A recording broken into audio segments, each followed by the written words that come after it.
बिस्मिल्लाहिर्रहमानिर्रहीम। हम यूनिट 1 को ही कंटिन्यू कर रहे हैं और पिछली लेक्चर में भी मैंने आपको एक्सरसाइज बताई थी कि एक्सरसाइज 1.1 सॉल्व कैसे करनी है। आज भी एक्सरसाइज की तरफ आएंगे।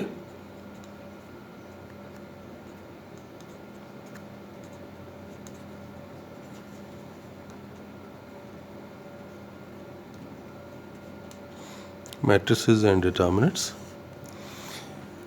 आज हम एक्सरसाइज 1.2 को देखेंगे कि एक्सरसाइज 1.2 में कैसे क्वेश्चंस होने हैं। एक्सरसाइज 1.2 इसका क्वेश्चन नंबर 1 और क्वेश्चन नंबर 2 ये एक जैसे ही क्वेश्चंस हैं और इसमें वही कंसेप्ट्स हैं जो कि मैं आपको पीछे बता चुका हूँ। वो मैं सारे के सारे वैल्यूज़ में लिख रहा हूँ। देखें, इन्हें पूछा गया है कि यूनिट मैट्रिक्स क्या होती है, आइडेंटिफाई करना है। आपको मैट्रिसेस गिवन है, यूनिट मैट्रिक्स बतानी है, इसके अलावा रो मैट्रिक्स बतानी है, फिर कॉलम मैट्रिक्स बतानी है,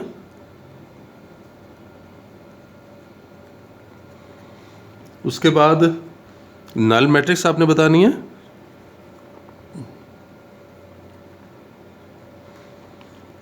ये लास्ट वीडियो में भी मैंने आपको कहा था कि हम जब एक्सरसाइज की तरफ आएंगे तो आपने बुक्स को खोल लेना है ताकि आपके लिए ज़्यादा आसानी हो और आप इजीली जो है वो इस लेक्चर से फ़ायदा उठा सकें। और इसके अलावा क्वेश्चन नंबर 2 में इसी तरह से स्क्वायर मैट्रिक्स है,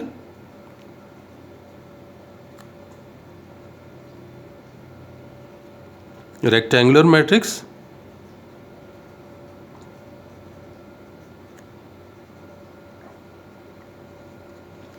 और इसी तरह से यहाँ पे नल मैट्रिक्स भी कहा था, वो भी हमने देख लिया है, और आइडेंटिटी मैट्रिक्स भी हो गई, कॉलम भी हो गया, स्क्वायर और रेक्टेंगुलर भी।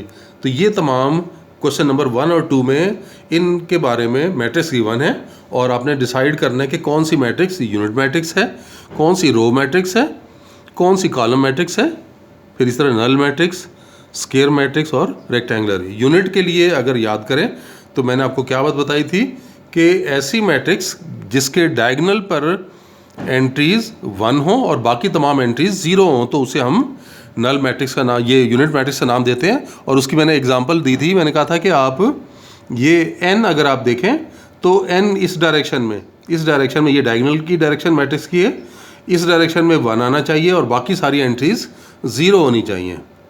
तो ऐसी मैट्रिक्स को फिर हम यूनिट का नाम देते हैं कि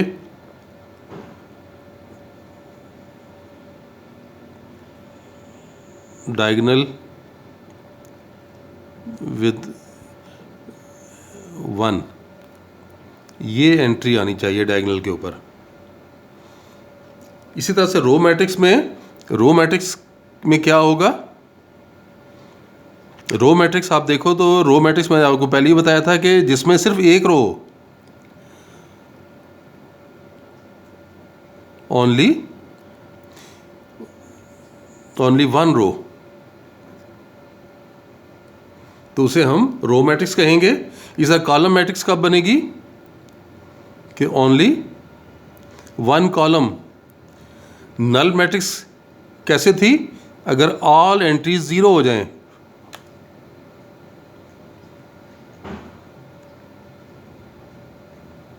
तो वो नल मैट्रिक्स है। ये जस्ट रिमाइंड करवा रहा हूँ आपको, ये मैं आपको करवा चुका हूँ।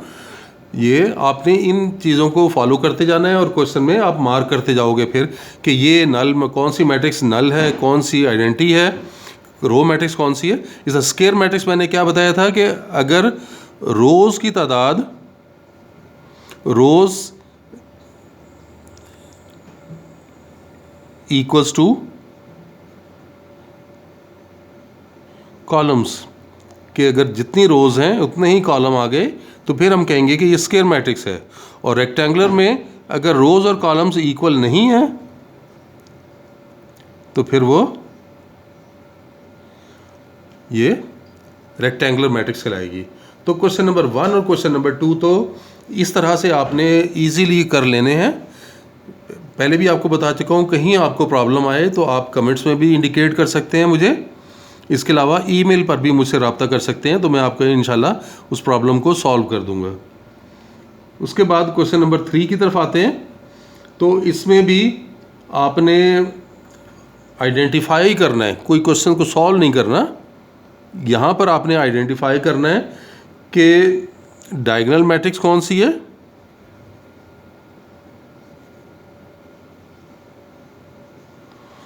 इसके अलावा स्केलर मैट्रिक्स कौन सी है,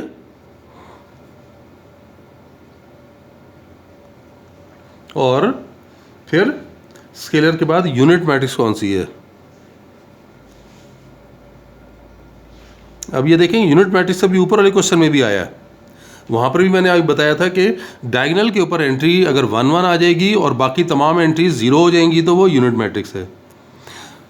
डायगोनल मैट्रिक्स में कोई रिस्ट्रिक्शन नहीं है, डायगोनल के ऊपर एंट्रीज आनी चाहिए और बाकी एंट्रीज 0 हो तो वो डायगोनल मैट्रिक्स कहलाएगी। और स्केलर के लिए सेम एलिमेंट का, यानी स्केलर में क्या होगा, same element on diagonal,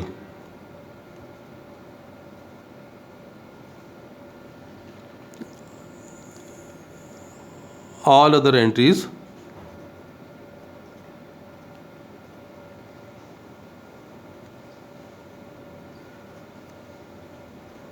are 0, कि डायगोनल पर एक जैसा एलिमेंट आना चाहिए और बाकी तमाम एंट्रीज 0 होनी चाहिए, तो वो स्केलर कहलाएगी फिर। और यूनिट को तो हम ऑलरेडी डिफाइन कर चुके हैं, ठीक है, कि 1 ऑन डायगोनल।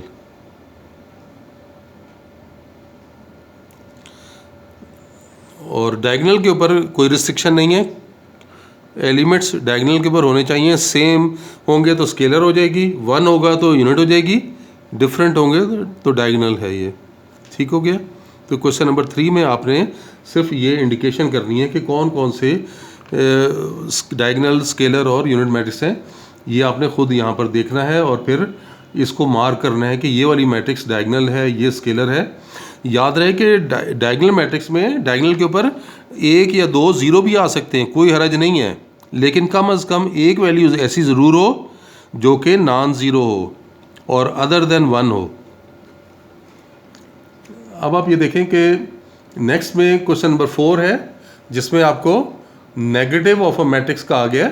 इसको मैंने आपको जब एडिटिव इन्वर्स की बात बनी थी तो ये बात मैंने आपको वहाँ पर समझाई थी कि एडिटिव इन्वर्स कैसे बनाते हैं, उसी का कंसेप्ट यहाँ पर है। मिसाल के तौर पे मैं एक क्वेश्चन लेता हूँ। यहाँ पे पूछा क्या जा रहा है कि नेगेटिव ऑफ ए ये फाइंड करना है। चलें, जबकि ए आपको दी हुई है, ए मैट्रिक्स आपको गिवन है 1 0 -1, तो नेगेटिव ए ये है, ए का नेगेटिव, और ये आएगा कैसे? आपने इस मैट्रिक्स की तमाम एंट्रीज़ के साइन चेंज कर देने हैं। साइन चेंज से क्या मुराद कि अगर प्लस है तो माइनस कर देंगे, माइनस है तो प्लस कर देंगे। तो पहली एंट्री देखें 1 थी तो मैंने इसे -1 कर दिया, 0 का साइन तो एज इट इज़ 0 रहेगा, -1 था, आप साइन चेंज करेंगे तो ये +1 हो जाएगा। तो प्लस को क्योंकि लिखते नहीं है तो मैंने नेगेटिव साइन रिमूव करके लिख दिया। तो ये कंसेप्ट है क्वेश्चन नंबर 4 में कि किसी भी मैट्रिक्स का आप किस तरह से फाइंड कर सकोगे नेगेटिव। नेक्स्ट आप क्वेश्चन की तरफ देखो। तो क्वेश्चन नंबर 5 में आपको ट्रांसपोज फाइंड करना है, और ये ट्रांसपोज भी देखें हम कर चुके हैं, कोई मुश्किल काम नहीं है। ट्रांसपोज का कुछ याद आया? ट्रांसपोज ऑफ अ मैट्रिक्स,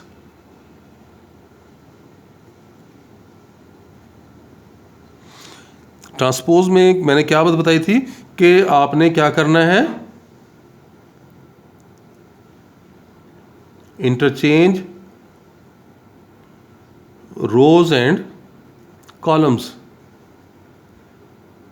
आपने रोज और कॉलम्स को इंटरचेंज कर देना तो ट्रांसपोज आ जाएगा। एक एग्जांपल करा देता हूं आपको। मिसाल तौर पे देखें बी आपको गिवन है, बी आपको गिवन है, ये है 5 1 एंड -6।